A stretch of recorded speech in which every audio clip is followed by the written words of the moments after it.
Education for each and every child of our country. ಹೌದಾ? ಒಂದು ದೇಶದ ದೊಡ್ಡ ಸಂಪನ್ಮೂಲ ಅಂತಂದರೆ ಆ ದೇಶದಲ್ಲಿರ್ತಕ್ಕಂಥ ಮಕ್ಕಳುಗಳು, ಜನಗಳು. ಆ ಸಂಪನ್ಮೂಲವೇ ಸರಿ ಇಲ್ಲ ಅಂತಂದರೆ ಇನ್ಯಾವುದೇ ದುಡ್ಡು, ಇನ್ಯಾವುದೇ ಸಂಪನ್ಮೂಲ ಇಟ್ಕೊಂಡ್ರೂ ಕೂಡ ಉಪಯೋಗ ಇಲ್ಲ. ಅದಕ್ಕೆ ಸದಾಕಾಲ ಅವ್ರು ಹೇಳ್ತಾ ಇದ್ದದ್ದು, ಸನ್ಯಾಸಿಗಳಿಗೆ ಹೇಳ್ತಾಯಿದ್ರು, what is that you sanyasis are doing? ಕಣ್ಣು ಮುಚ್ಕೊಂಡು ಜಪ ಮಾಡ್ಕೊಂಡು ತಪಸ್ಸು ಮಾಡ್ಕೊಂಡು ಕುಳಿತುಕೊಳ್ಳೋ ಟೈಮಲ್ಲ ಇದು. Go to each and every door step of our people. ಎಲ್ಲಿಗೆ?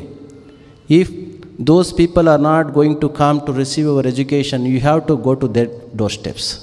ಅದಕ್ಕೆ ಒಂದು ಯಾವಾಗಲೂ ಕೂಡ ಒಂದು ಮಾತನ್ನು ಸದಾ ಹೇಳರು, if mountain cannot go to Mohammed should go to mountain. ಏನಾಗಂದರೆ ಮಕ್ಕಳುಗಳು, ಬಡವರುಗಳು, ನಿರ್ಗತಿಕರು ವಿದ್ಯಾಸಂಸ್ಥೆಗಳಿಗೆ ಬಂದು ಜ್ಞಾನವನ್ನು ಪಡ್ಕೊಳ್ಳಿಕ್ಕೆ ಆಗಲಿಲ್ಲ ಅಂತಂದರೆ you people should go to people where they are. ಅವರಿರೋ ಕಡೆಗೆ ಹೋಗಿ ಜ್ಞಾನವನ್ನು ಕೊಡಿ. ಸ್ವಾಮಿ ವಿವೇಕಾನಂದರು ಹೇಳ್ತಾ ಇದ್ದ ಈ ಮಾತುಗಳನ್ನು ಹೇಳ್ತಾ ಇದ್ದ ದಿನಗಳಲ್ಲಿ ನಮ್ಮ ದೇಶದ, ನಮ್ಮ ರಾಜ್ಯದ ಒಟ್ಟು ಸಾಕ್ಷರತೆ ಪ್ರಮಾಣ must be less than 5%. Mysuru ಮಹಾರಾಜರು 1906 ಅರೌಂಡ್ ದ್ಯಾಟ್ ಟೈಮ್ ಒಂದು ಸಾಕ್ಷರತೆಯ ಪ್ರಮಾಣದ ಒಂದು ಇದನ್ನು ಮಾಡಿದಾಗ, ಗಣತಿಯನ್ನು ಮಾಡಿದಾಗ ನಮ್ಮ ರಾಜ್ಯದ ಇದ್ದದ್ದು ಕೇವಲ 5% ಲಿಟ್ರಸಿ. 120 ವರ್ಷಗಳಿಂದ ಈ ಕಾಲಘಟ್ಟಕ್ಕೆ, 114 ವರ್ಷಗಳಿಂದ ಇವತ್ತಿಗೆ 76%ಗಿಂತ ಹೆಚ್ಚು ಲಿಟ್ರಸಿ ರೇಟ್ ಆಗಿದೆ. Is it the only contribution of the government?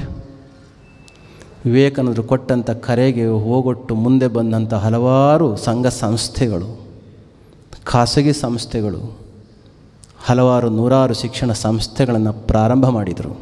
It is not just to earn the ಮನಿ.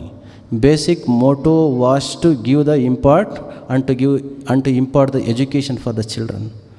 ಅಂತಹದೊಂದು ದೊಡ್ಡ ಕರೆಗೆ ಹೋಗೊಟ್ಟು ಮುಂದೆ ಬಂದು ನಿಂತು ಹಲವಾರು ಮಠಗಳು, ಸಂಸ್ಥೆಗಳನ್ನ ಪ್ರಾರಂಭ ಮಾಡಿದರು.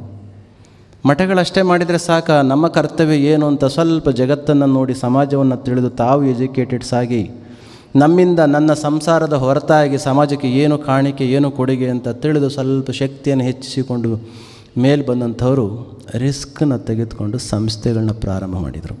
ಪ್ರೀತಮ್ ಹೇಳ್ತಾಯಿದ್ರು, ಯಾವುದೇ ಒಂದು ಇಂಡಸ್ಟ್ರಿನಲ್ಲಿ, ಯಾವುದೇ ಒಂದು ಬಿಸ್ನೆಸ್ನಲ್ಲಿ if you invest X amount of money, that break even is going to be attained or reached within 4-5 years, correct?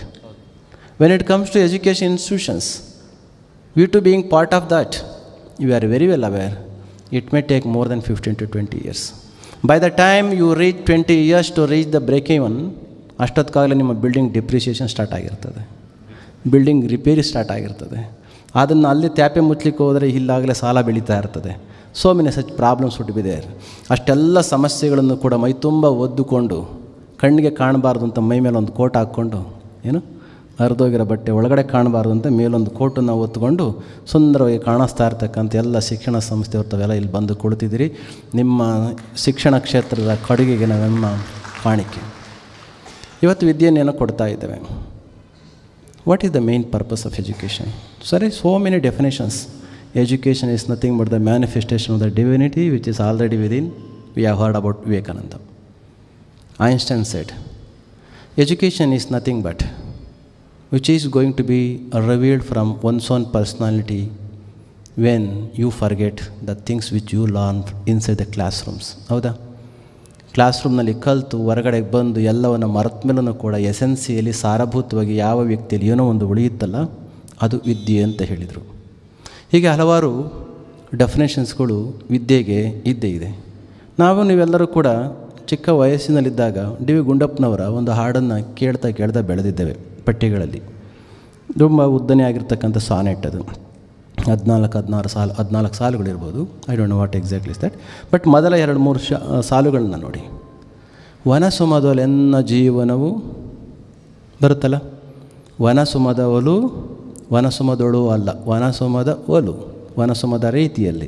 ವನಸುಮದೊಲು ಎನ್ನ ಜೀವನವು ವಿಕಸಿಸುವಂತೆ ಮನವನ್ನು ಅನುಗೊಳಿಸೋ ಗುರುವೇ ದೇವ. This is the highest order of request or the prayer which we can make at the holy feet of the guru, isn't it? ಇದಕ್ಕಿಂತ ಇನ್ನೇನು ಕೇಳಲಿಕ್ಕೆ ಸಾಧ್ಯ ಇಲ್ಲ. ನಾವು ಈ ಜಗತ್ತಿನಲ್ಲಿ ವಾಸ ಮಾಡ್ತಾ ಇರ್ತಕ್ಕಂಥ ನಮ್ಮದೊಂದು ಮನಸ್ಸನ್ನು ಇಟ್ಕೊಂಡು, ದೇಹ ಕಾಣುತ್ತೆ ಹೊರಗಡೆ. ಊಟ ಜಾಸ್ತಿ ಹಾಕಿದರೆ ದಪ್ಪ ಆಗುತ್ತೆ, ಊಟ ಕಡಿಮೆ ಹಾಕಿದರೆ ಸಣ್ಣ ಆಗುತ್ತೆ.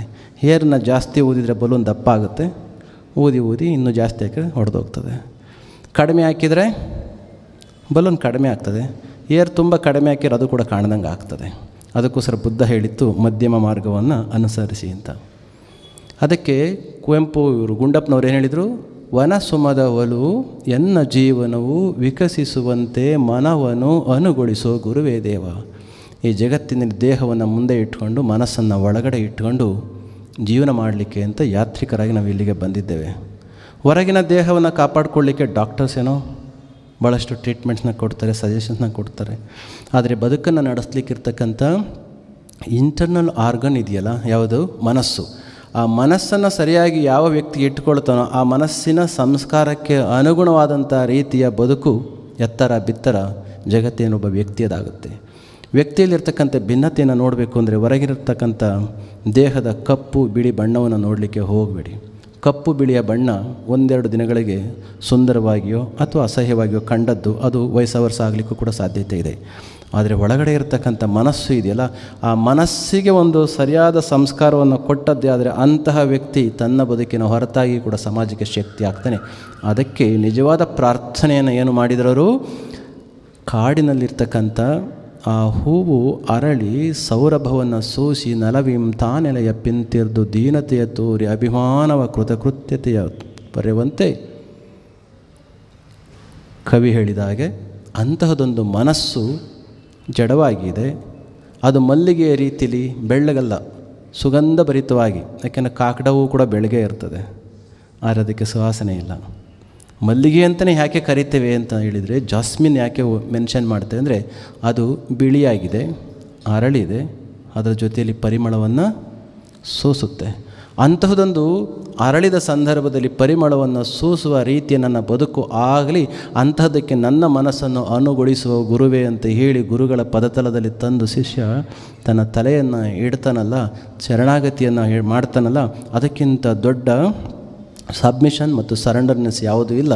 ಅಂತಹ ವ್ಯಕ್ತಿಗಳ ಮನಸ್ಸನ್ನು ಅನುಗೊಳಿಸಿ ಅಣಿಗೊಳಿಸಿ ಸುವಾಸನೆ ಭರಿತವಾದಂಥ ಹೂವಿನ ರೀತಿಯಲ್ಲಿ ತಯಾರು ಮಾಡ್ತಕ್ಕಂಥ ಶಕ್ತಿ ಇರ್ತಕ್ಕಂಥವರೇ ನೀವುಗಳು, ಶಿಕ್ಷಕರುಗಳು.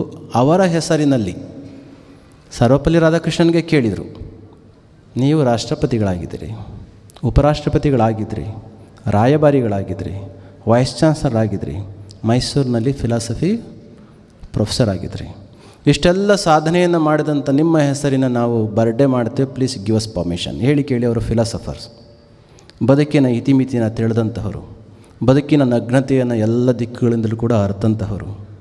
ಬೇರೆಯವರಾದರೆ ಬರ್ಡೇ ವಿಶ್ ಮಾಡಲಿಲ್ಲ ಅಂದರೆ ಬೇಜಾರು ಮಾಡ್ಕೊಳ್ತಾರೆ. ಇನ್ನು ಕೆಲವರು ಇರ್ತಾರೆ ಬರ್ಡೇ ವಿಶ್ ಮಾಡಿದರೆ ಬೇಜಾರು ಮಾಡ್ಕೊಳ್ತಾರೆ. ಅವ್ರಿಗೆ ಗೊತ್ತು. ಅದಕ್ಕೆ ಅವ್ರನ್ನ ಭೇಟಿ ಮಾಡಿದ ಸಂದರ್ಭದಲ್ಲಿ ಅವ್ರು ಹೇಳಿದರು, ನನ್ನ ಹೆಸರಿನಲ್ಲಿ ನೀವೇನು ಮಾಡಬೇಡಿ. ಒಂದು ವೇಳೆ ನಿಮಗೆ ಅಷ್ಟೊಂದು ಪ್ರೀತಿ ಇರೋದು ಆದರೆ ಒಂದು ದೇಶದ ಶಕ್ತಿ ಇನ್ಯಾವುದು ಅಲ್ಲ, ಯಾವುದು ಗೊತ್ತಾ? ಹೇಳ್ತಾರೆ, no country will rise beyond the level of its teachers. ಹೌದಾ? No country will rise beyond the level of its teachers. ಒಂದು ದೇಶದಲ್ಲಿರ್ತಕ್ಕಂಥ ಶಿಕ್ಷಕನ ಗುಣಮಟ್ಟ ಎತ್ತರ, ಅವನ ಮನಸ್ಸಿನ ಅರಳುವಿಕೆ, ಬುದ್ಧಿಯ ತೀಕ್ಷ್ಣತೆ, ಆಧ್ಯಾತ್ಮಿಕ ಒಳನೋಟ, ಈ ಎಲ್ಲ ವ್ಯಕ್ತಿಯಲ್ಲಿ ಎಷ್ಟು ಎತ್ತರ ಇದೆಯೋ ಅಂತಹ ಶಿಕ್ಷಕರ ಯಾವ ದೇಶದಲ್ಲಿ ಹೆಚ್ಚು ಇರ್ತಾರೋ ಅದಕ್ಕೆ ಅನುಸಾರವಾಗಿ directly proportionate to these elevation countries altitude is going to be decided. ಅದಕ್ಕೆ ಅವರು ಹೇಳಿದರು, no country will be rise beyond the level of teachers. ಈ ದೇಶದ ಎತ್ತರವನ್ನು ನಿರ್ಧರಿಸ್ತಕ್ಕಂಥವ್ರು ಯಾರು? ಟೀಚರ್ಸ್ಗಳು. ಅವರ ಹೆಸರಿನಲ್ಲಿ ನೀವು ನನ್ನ ಬರ್ಡೇಯನ್ನು ಮಾಡಿ ಅಂತ ಅವರು ಹೇಳಿದರು. ಅವರು ಹಿಂದೆ ಹೊಡೆದ್ರು, ನಿಮ್ಮನ್ನು ಮುಂದೆ ಬಿಟ್ಟರು. ಆದರೂ ಕೂಡ ಅವ್ರನ್ನ ಎತ್ತರದಲ್ಲಿ ಕೂಡಿಸಿ ನಾವು ಪೂಜೆ ಮಾಡ್ತಾ ಇದ್ದೇವೆ. ಸರ್ವಪಲ್ಲಿ ರಾಧಾಕೃಷ್ಣನ ಹೆಸರಿನ ಈ ಶಿಕ್ಷಕರ ದಿನಾಚರಣೆ, ನಿಮ್ಮೆಲ್ಲರ ದಿನಾಚರಣೆ, ಎಲ್ಲ ಗುರುಗಳ ದಿನಾಚರಣೆ. ಕೆಲವರು ಕೇಳ್ತಾರೆ, ಮೊನ್ನೆ ಗುರುಪೂರ್ಣಿಮೆ ಆಯಿತು, ಅದನ್ನು ವ್ಯಾಸಪೂರ್ಣಿಮೆ ಅಂತಲೂ ಕೂಡ ಕರಿತೇವೆ. ಆ ಗುರುಪೂರ್ಣಿಮೆಯ ಜೊತೆಯಲ್ಲಿಯೇ ಈ ಗುರುಗಳೂ ಕೂಡ ದಿನಾಚರಣೆ ಮಾಡ್ಬೋದಾಗಿತ್ತಲ್ಲ. ಒಂದೇ ವ್ಯತ್ಯಾಸ, ಉತ್ತಿಷ್ಠತ ಜಾಗ್ರತ ಪ್ರಾಪ್ಯ ವರಾನ್ ನಿಬೋಧತ, ಇಷ್ಟು ಮಾತ್ರ ಮೊದಲನೇ ಲೈನ್ಗಳು ತಗೊಳ್ಳಿ. 6000 ವರ್ಷಗಳ ಹಿಂದಿನ ಮಾತುಗಳಿವು. ಉತ್ತಿಷ್ಠತ, ಗುರು ಹೇಳ್ತಾನೆ, ವ್ಯಕ್ತಿ ಹೇಳ್ತಾನೆ, ಎದ್ದೇಳಿ. ನಾವೆಲ್ಲ ಎದ್ದಿದ್ದೇವೆ, ಓಡಾಡ್ತಾ ಇದ್ವಿ, ಏನು ತೊಂದರೆ ಇಲ್ಲ. ಜಾಗೃತ. ಯಾವುದಕ್ಕೆ ಜಾಗೃತ ಆಗಬೇಕು? ನಮ್ಮಲ್ಲಿ ಒಂದಿಷ್ಟು ಅಜ್ಞಾನ ಇದೆ. ಅಜ್ಞಾನ ಇದೆ ಅಂತ ಗೊತ್ತಾಗ್ತಕ್ಕಂಥ ಸ್ಥಿತಿಗೆ ನಾವು ಜಾಗೃತರಾಗಬೇಕು. ಒಬ್ಬ ವ್ಯಕ್ತಿಗೆ ಕಾಯಿಲೆ ಬಂದಿದೆ. ಕಾಯಿಲೆ ಬಂದಿದೆ ಅಂತ ಗೊತ್ತಾದರೆ ಸಾಕು ಪ್ರಾರಂಭಕ್ಕೆ. ಅದು ಜಾಗೃತಿಯ ಒಂದು ಸ್ಥಿತಿ. ಜಾಗೃತಿ ಆದಮೇಲೆ ಏನು ಮಾಡ್ತಾನೆ? ನನಗೆ ಜ್ವರ ಬಂದಿದೆ ಅಥವಾ ಕಾಯಿಲೆದಿಂದ ಗೊತ್ತಾದ ತಕ್ಷಣ ವ್ಯಕ್ತಿ ಏನು ಮಾಡ್ತಾನೆ? ಎಲ್ಲಿಗೆ ಹೋಗ್ತಾನೆ? ಅವನು